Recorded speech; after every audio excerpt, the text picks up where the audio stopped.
Friends, this is today's youth who is clueless about these questions, about democracy and about their role in the development of a nation.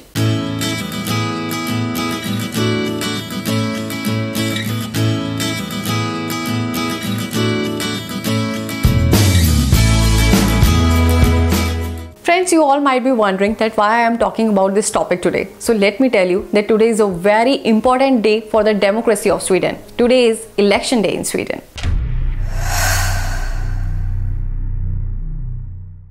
And friends, I personally feel that elections are the soul of any democracy. And today I will give you the overview of the election process of Sweden. And today I have with me Victoria, who is also using her voting right to give us more information about the election process of Sweden. Hi everyone, I am Victoria.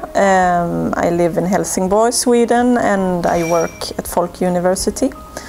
I'm here to talk a little bit today about the election. Today is election day in Sweden. The 9th of September 2018, and we have democracy in Sweden, which we are very grateful for. Some people take it for granted, but we shouldn't.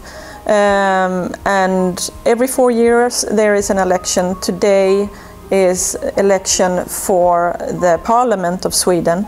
It's also an election for all the small communes, the small counties we can say in Sweden, which decide for themselves in some questions.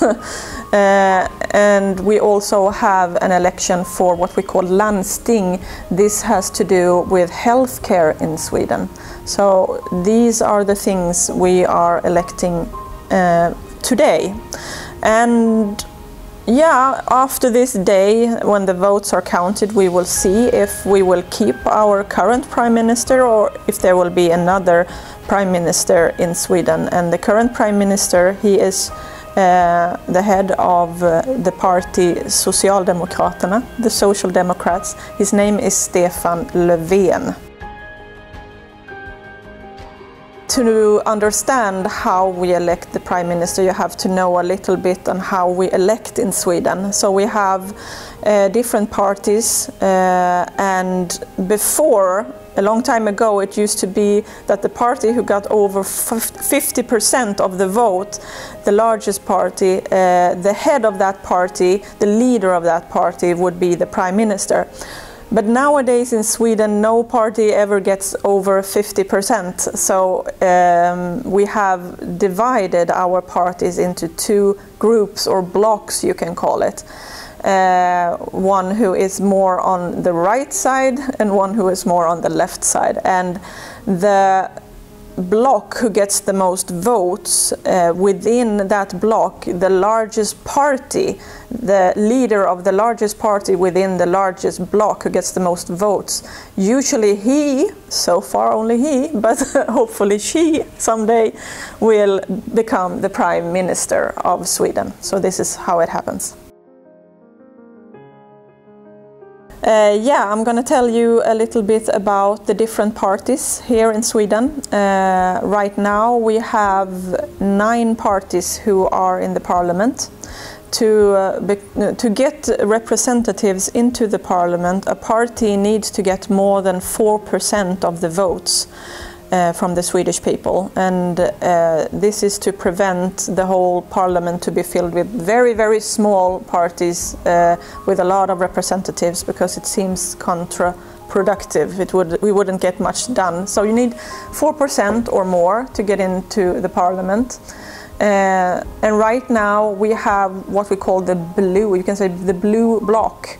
They are more right-wing, at least by Swedish standards. The largest party there is Moderaterna. We also have Centerpartiet, which is more traditional, maybe a bit more about farming and about the countryside and environment, stuff like that. We have the Liberals also in that block, and we also have the Christian Democrats, who are more of the religious and traditional values. And those 4 parties, they cooperate with each other in the blue right-wing bloc. We also have the red bloc, which is more to the left, and the biggest party there is the Social Democrats, with our current Prime Minister and leader, Stefan Löfven. We also have the left-wing party, they just called the left party, Vänsterpartiet. And we also have Miljöpartiet, which is their biggest question is about the environment. Traditionally, they have been cooperating with each other, those three parties, but this time around, it's actually the government is formed only with the Social Democrats and the Environmental Party. And we also have the Sweden Democrats, Sverigedemokraterna. They are a relatively new party in the Swedish parliament. They get a lot of the votes. Some people consider them a little bit extreme and undemocratic. And none of the other parties really want to cooperate with them so far.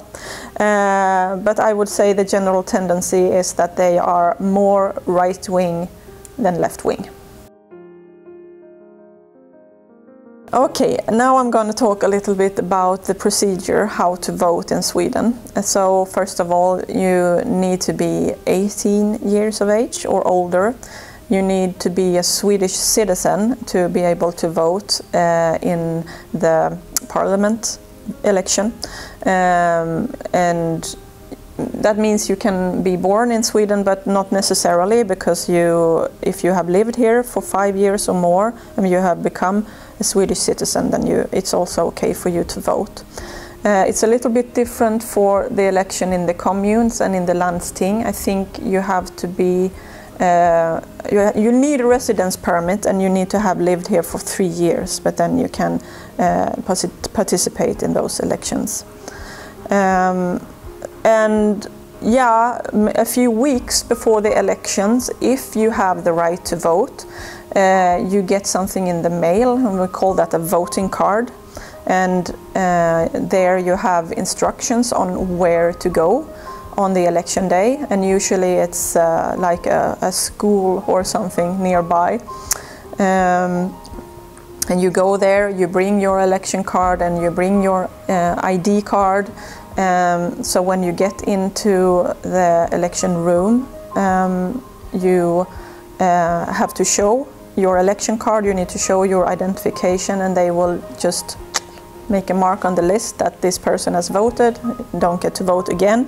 Everybody just gets one vote. I think that's how it works. Also around that area there are a lot of representatives of the different parties, and they are giving out papers with the party's name on it. And these papers have different colors, white, blue and yellow they usually are. So one color for every election, one for the parliament, one for the commune and one for the healthcare. And so you can vote for a different party in the different elections if you like. Most people vote for the same, but it's not necessary. And you just put all of your papers in a little envelope and you give it to a controller, someone who's standing there seeing that everything is being well done. And he just puts it in the little box and then you're done. And when you are doing this, when you are putting the papers in those envelopes, you get to stand behind like a curtain so no one sees what you're doing.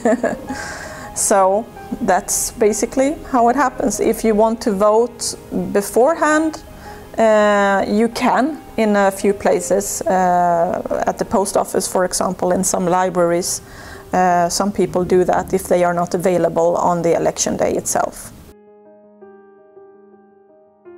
Finally, I would like to talk a little bit about the importance of keeping our democracy. I was born in Sweden, I've always lived here, and I think that when I was growing up we took the democracy for granted because it's all I've ever known, but it wasn't that long ago since there were different conditions, especially here in Europe, and sometimes we tend to forget that. Now when it's election day, I think about I am blessed that I live in a democracy. I have the opportunity to in some way influence the outcome of this election, and I get to choose what I think is the best for our country. you know, in Sweden and also in Europe, also in the United States, some very extreme right-wing winds are blowing with a lot of racism and a lot of nationalism, and anti-democratic forces are working in the shadows and in the open.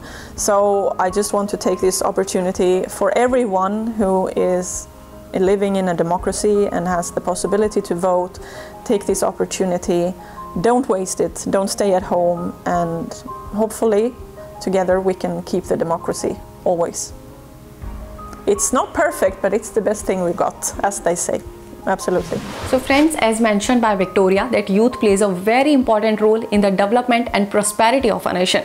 We as a youth should use our voting rights so that we can elect a government for the betterment and upliftment of the society and its people. So friends, on this note, I would like to request to all my viewers that no matter which democracy they belong to, should use their voting right, and also want to thanks to Victoria to giving us such a wonderful information. So friends, for more videos and to know more about Sweden, please don't forget to like, share and subscribe my channel Swideshi.